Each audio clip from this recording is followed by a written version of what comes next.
Welcome to Trending in Education. Mike Palmer here. Excited today to dive into multilingual learners, English language learning, and a lot of the work that my guest has been doing in that space. I'm joined today by Dana Gastich French, who is the founder and CEO of Upriver Education. She's been doing a lot of work helping folks understand how to break through in terms of their English language competencies. We're going to talk about all that stuff in a bit. But before we do any of that, I want to welcome Dana to the show. Dana, welcome to Trending in Education. Hey there. Thank you so much for having me today. It's delightful to have you. We always begin our episodes by getting to know our guests a little better in their own words. Can you catch us up on your origin story, how you got to this point in your professional life? Yeah, absolutely. I was always a student of language, I would say. I think that's probably my primary place where I was fascinated as a child learning about language. I studied abroad during college in Santiago, Chile. And it was there that I first started teaching English to international bankers. And it was just really fun watching that experience and experiencing it for myself as, a person trying to learn in a language that wasn't my first. Hmm. I went to college at the Catholic University in Santiago and missed a lot, when I was attending lecture and felt a lot like a fish out of water. In fact, I remember one day a group of college students that were my contemporaries came up to me walking on my way to class they had a video camera, it was the '90s, so they had this really large thing on their shoulder, and they said, "Hey," in Spanish, "tell us a joke, we're recording jokes." And I said to them in my Spanish, "Unless it's in English, like, I'm not gonna be able to give you anything that translates." And, I fancied myself a person who was, like, grew up with that New York, New Jersey snark, I got the sarcasm, I understood, like, a good play on words, and I had none of that, I had none of myself to offer. Mm. And that just started to grow this empathic kind of process and road that I went down in terms of what it means to be something other than the mainstream, right? And exist in a place and a space where you weren't the kind of the navel, right? Or the central archetype. Hmm. So when I finished school, I went on to graduate school. I studied neurolinguistics and did a lot of language in the brain. Mm. I got interested in the science side. And then I started to teach as an English as a second language teacher north of Boston Hmm. in an urban district where we had a lot of students coming in, both newcomers to the country and students who were born here and needed some help to sort of access the English only education they were receiving. Hmm. And in that time, I started to notice things that could be done differently. I would say my story is one of seeking how to impact more positively the educational experience of multilingual learners. Hmm. And I thought, ooh, I would see my classroom teaching colleagues ask questions. And I thought, ooh, if I could only be in an instructional coaching role, I could help them and answer these. And lo and behold, that role came about and I went into it and I got to do that. And then from there, I had a new vantage where I looked and saw, ooh, you know what? If I could control the schedule, perhaps we could provide more equitable access to some of these specials and these other important pieces of their learning day. Hmm. And I became a supervisor. And on it went until I became the district level director. And it was a real kind of learning experience for me because what I realized as I climbed that ladder, thinking I could leverage more impact as I did, was that I got further from the work that I loved Hmm. and that I was so good at. And upriver for me came about as really a move to try to get back closer to the work that I loved, the work that I felt that was more in my kind of zone of genius, as Gay Hendricks talks about. And in some ways, maybe I suffered a little from you're familiar with the Peter principle, Sure. right? Yes. Right? Like we get promoted to our first level of incompetence. And I don't know that I would have called myself incompetent in that role, but certainly further from the area where I could leverage the best impact, which Hmm. was working with teachers and learners and really trying to create systems and spaces that work for everyone and build the most success. Hmm. And so upon that realization, I decided it was time to make a big move and get back into where I felt I could serve the best, which was working directly with the schools and school systems and educators around maximizing outcomes for multilingual students. Because it's not just that teaching needs to be fixed or adjusted. It's not just that administration needs to make changes. It's a system. Hmm. And so upriver was really born of that concept that we need to move upriver effectively and think upriver in order to prevent the need for intervention downriver. Awesome. Yeah, and you let me know this is a Desmond Tutu quote. Yeah, I've heard the analogy about moving upriver to solve the problem, but yeah, understanding that that ultimately came from Desmond Tutu, which I like quoting luminaries. So thank you for yeah. imparting that perspective to me. So you're in a space now where you're teaching teachers and tapping into this population of both multilingual learners and then ESL teachers. Those populations are both interesting in a lot of ways. Folks who may not be as close to the domain as you might not understand some of the intricacies and complexities about those populations. Can you walk us through the profile of the multilingual learner first, and then get into a little bit more about who an English language teacher is and how they maybe are a little bit different from the profiles of some of the other educators that are out there in the system?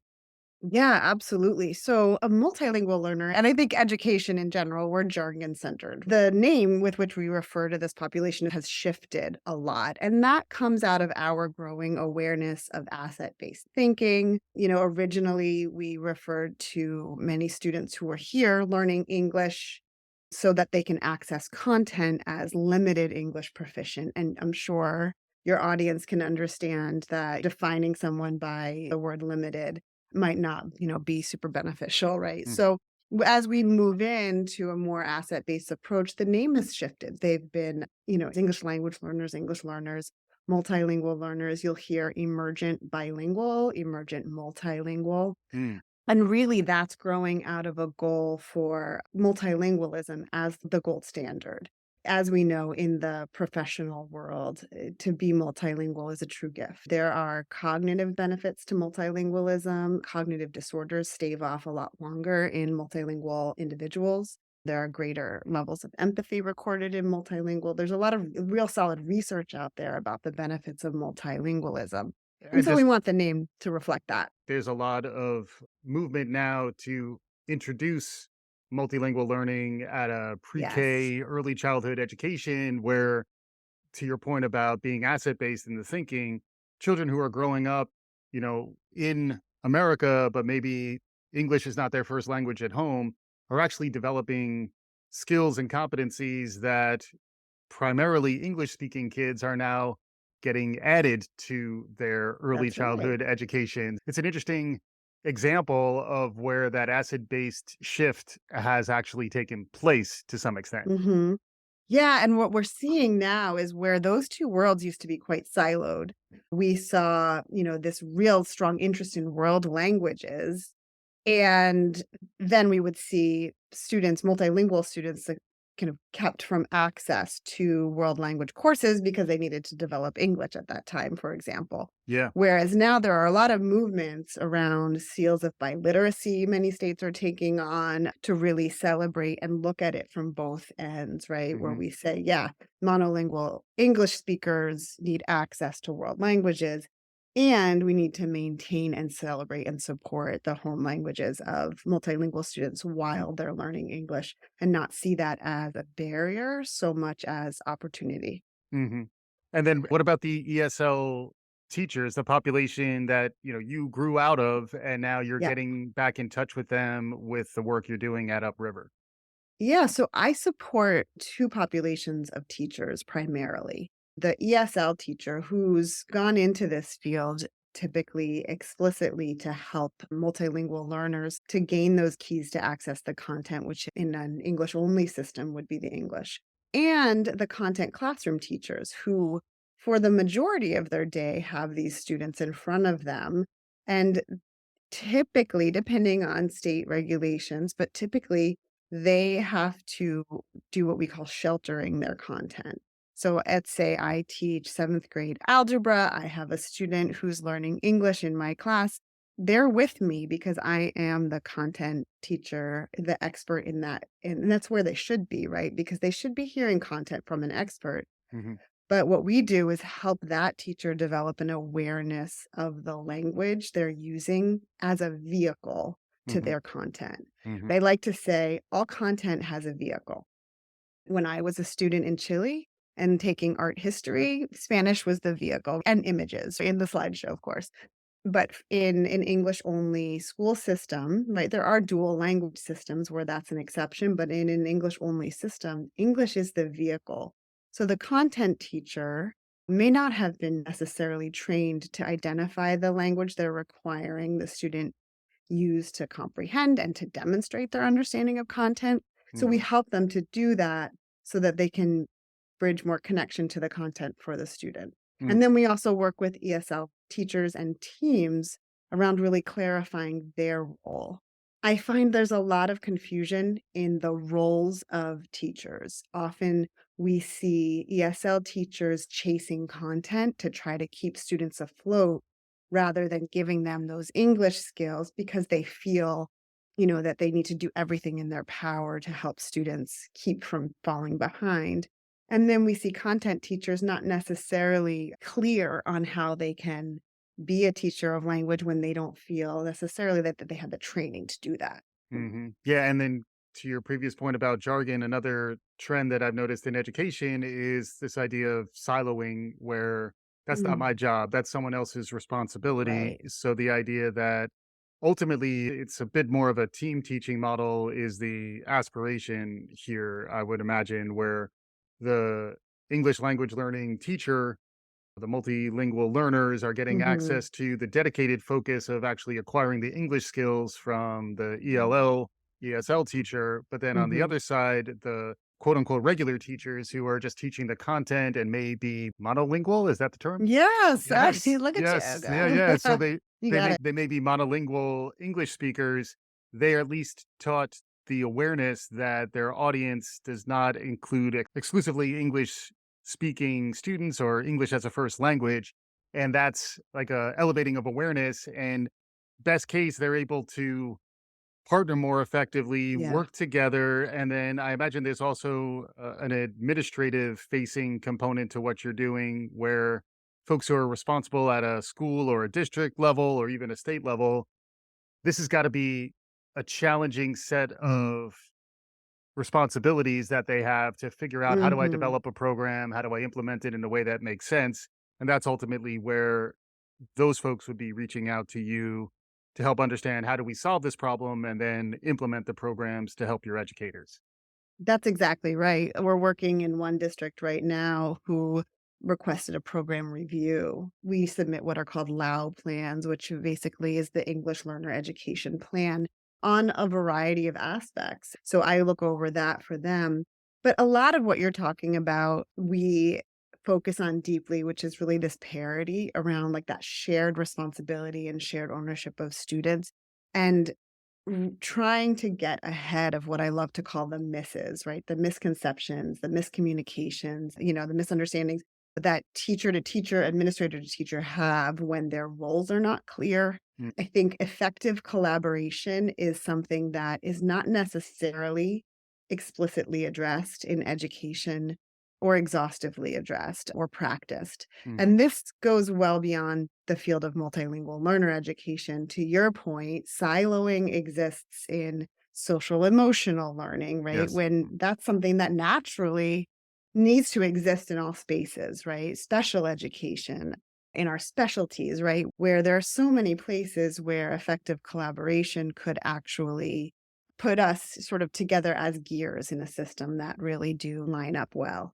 Yeah, and it reminds me also of the idea of inclusion, which I know is very Yes. central to a lot of what you're talking about here. How do you build a genuinely inclusive classroom and then an inclusive model of your teaching and learning culture so that folks feel like they have an equal seat at the table? And in particular, for the population you're describing, I don't know if you have any of this handy, but this is a growing population. It's also a place where as we look at immigration policies and, refugees and a lot of the other issues that arise in the collective consciousness, a lot of this stuff is growing and is increasingly relevant to folks who are trying to administer and teach. You're primarily focused on K 12, but it's also an issue with adult learners. Is there any way to kind of size up what's going on here and look at any of the broader trend lines around this population? Absolutely. Our population of English learners in the K-12 system nationally are growing, and we are also seeing an uptick in the number of newcomers. And so we have a lot of students coming in, and I imagine a lot of your listeners have seen this in their own communities. Students coming in as refugees, officially or unofficially. And there's a lot of global movement happening, as you can imagine, from all parts, Central America, Europe, Asia, Africa. We're seeing it in all parts. That said, I think that idea that we're seeing more multilingualism and multiculturalism in all spaces is really important to recognize. One of the trends we're seeing in just the workforce in general is a want to diversify hiring. And this is a wonderful intention that many school systems, districts, companies have put out. However, without that deeper understanding of what it means to truly be inclusive. So diversity is one aspect. Look at the DEIJ initials. Diversity is one aspect there, but really training people on how to include and how to become an inclusive environment is what's going to retain. And we have a retention issue writ large, I would say, right now in terms of workforce.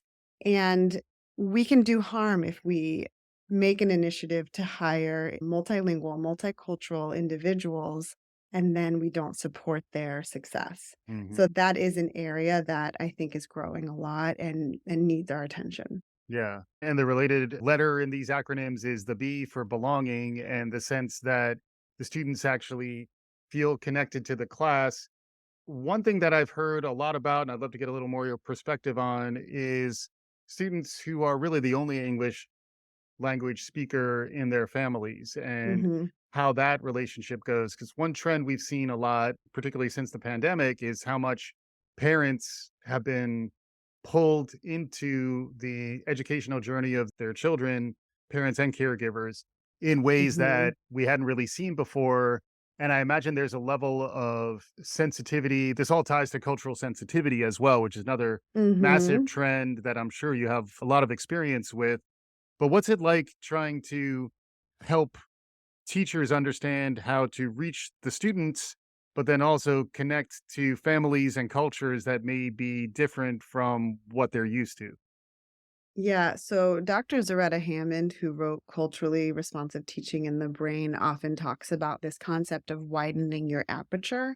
Mm, When we see a situation, we are fast processors, especially educators, right? We're thinkers, we're learners, and our brain typically kind of automatically goes straight past observation to evaluation.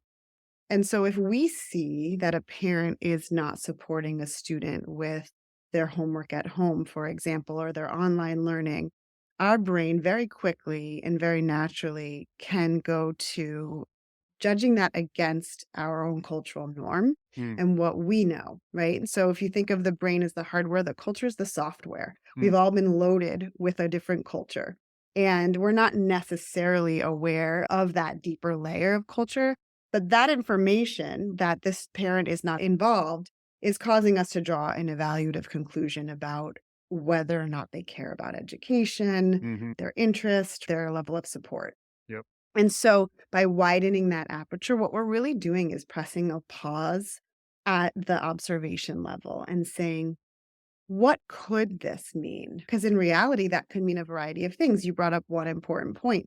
Oftentimes, parents, they may have a different work calendar that's not enabling them to be there at the time that they were asked to be there. They may not have the technological skills, the linguistic skills, or they may have those skills, but it may not be kind of their norm to be that involved in education because that may not be what the system looked like from which they grew out of, right? mhm, mhm, So having that ability to sort of understand that there may be a different explanation here is really key. And I often recommend a practice called listening interviews, and listening is really the start. Thinking of parent connection not as delivery of information, but as partnership, and really positioning ourselves as educators, as seekers of information from parents, really valuing that they hold a wealth of knowledge about their children, about their world. They believe in supporting what's best for their children. Yeah, makes sense. The terms empathy and grace have been ones that I've been talking about. My guests have Mhm. been bringing to my attention over the last 3 years, really, as we've gone through all the challenges of the pandemic, and to your own origin story where you understood what it felt like to be the outsider in terms of the language in your Mhm. experiences in Chile. That is very much what students, but also their families are experiencing as they're trying to, become part of the culture as much as they can, but then also ideally equip their children with the tools they need to succeed down the road. You also mentioned technology. We're a trend spotting podcast. Where's the new hotness? There's a lot of really interesting language learning tools, whether it's Duolingo or, Zoom rooms that are connecting classrooms across the globe.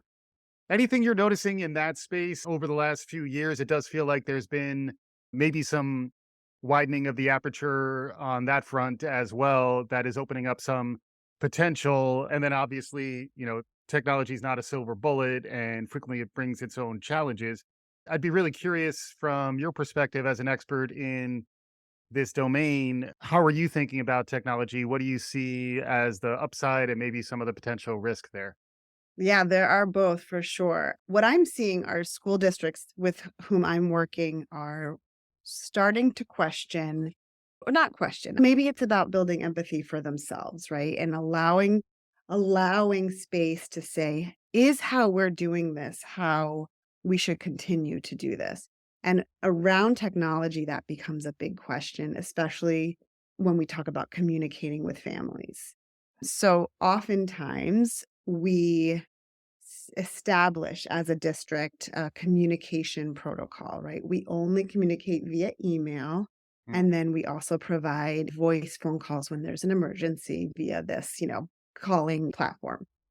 Sometimes that's done to just simplify things so that they can get everyone on the same page, and then we provide translation. A translation is wonderful, but translation is not always the only answer in terms of reaching out to families. We have to ask ourselves, who do we serve? Are the families here to align with how the school does business, or are the schools here to reflect the communities they serve? Mhm. And, most of our schools were set up to reflect the original community when they were built, and that community has evolved, right? So we need to respond.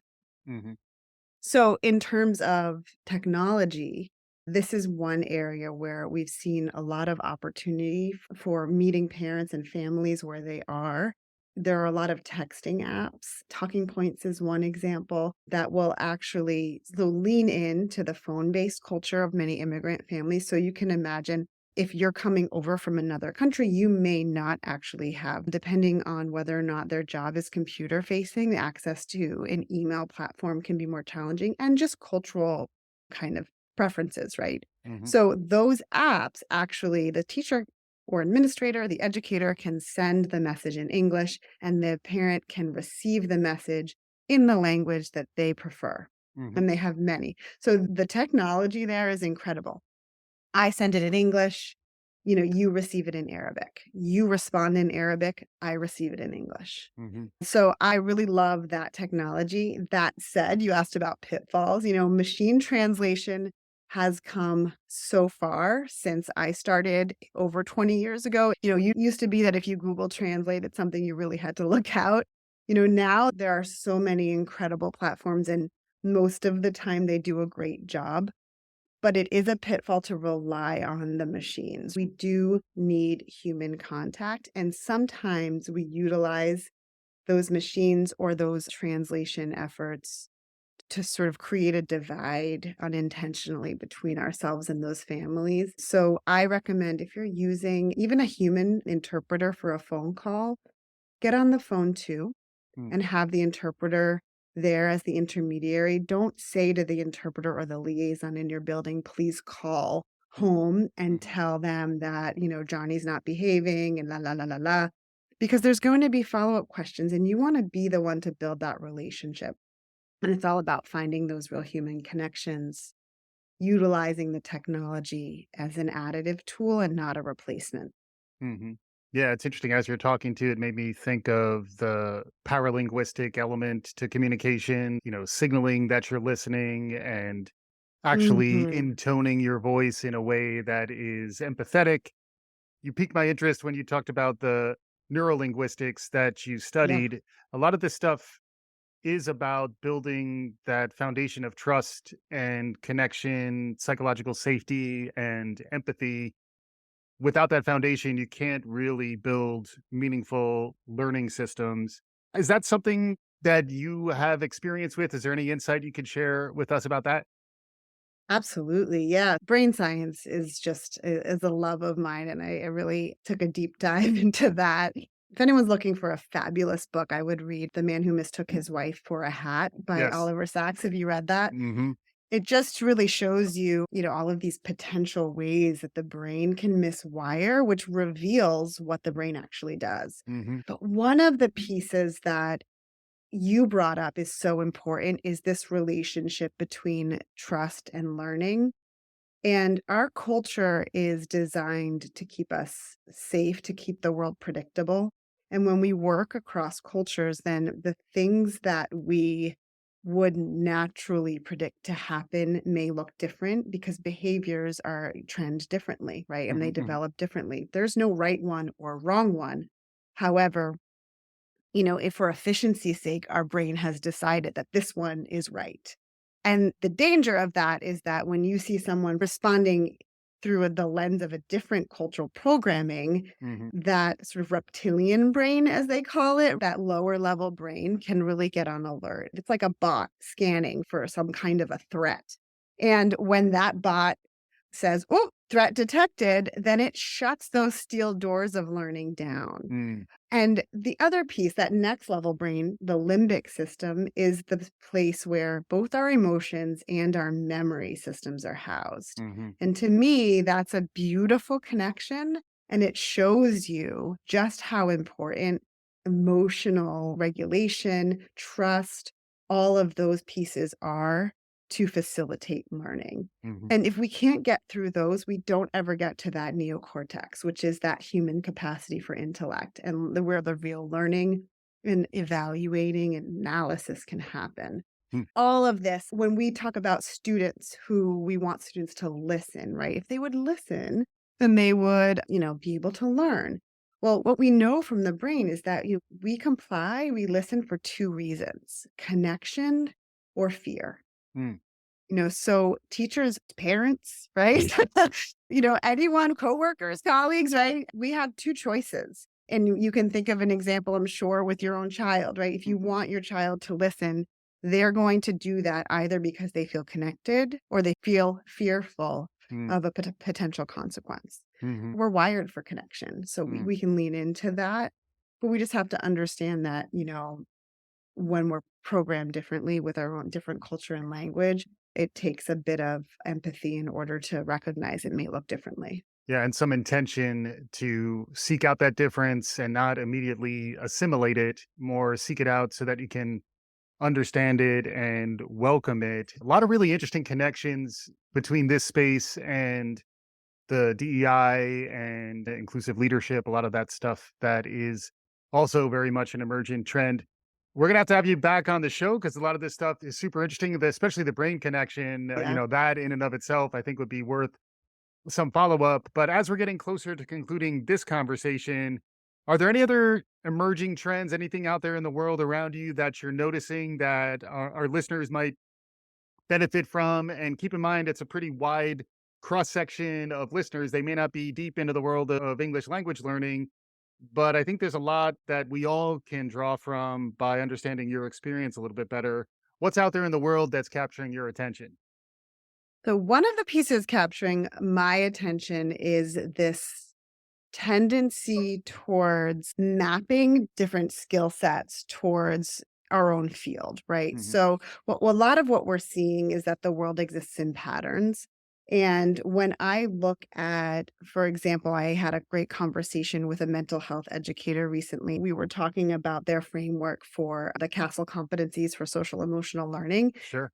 And by understanding those competencies, I actually dug in more deeply to my own framework for learning within the multilingual learner education. And so I think this de-siloing is really something that's starting to strengthen all of our systems. And it maps really well to this concept of bringing and accepting multilingual learners, multiculturalism into schools. This concept that we're stronger for our diversity is building, and we're seeing it in real ways. We're seeing the tech fields understanding the health fields better. It's happening with TED Talks, right? We're all sort of like mini experts, living bridges, in all of these like great areas. But what that's doing is causing us to be able to kind of map analogs to our own areas of expertise and perhaps shed new light on how we can approach problems and solve them. Yeah, that's great. I really like that answer. You got meta, but in a good I way. do. It's Uh, my thing. it's all good. It works really in both directions where when you get outside of your lane, you're exposing others to that deeper domain knowledge. They can find insights.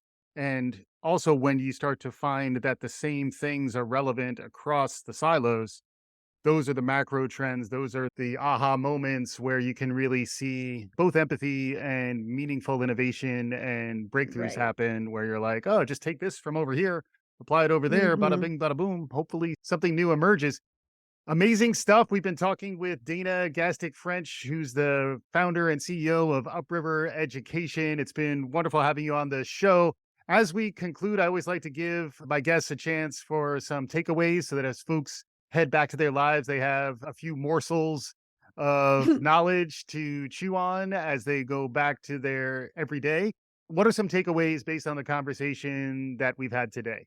Effective collaboration matters. We have talked a lot about working, of course, to be inclusive and across silos, and that can look at the micro level. That's students within a classroom or different fields within different industries.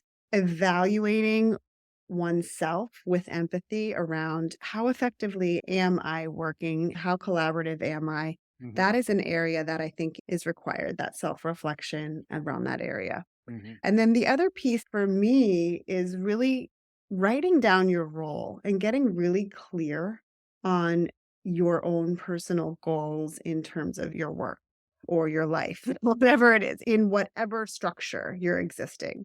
And then speaking that out loud with others and recognizing that we want difference in roles. I want an ESL teacher to have a different job than a content classroom teacher so that we can gear together and propel forward. I want to have a different job in my family than my children. There are none that are more important. I think this concept of equity needs to recognize and expect difference. Yeah. Deep stuff. We will continue the conversation in subsequent appearances. The website is Uprivereducation.com. And I'm also on LinkedIn as Dana Gastic French or Instagram at Upriver Education. awesome. We learned about multilingual learners and a whole lot more. Thanks so much to you, Dana, for joining us on today's show. Thank you so much. This has been a joy. Hopefully, our listeners enjoyed what you heard. If you did, please write us a review, share the good word, tell your friends. This is Trending in Education.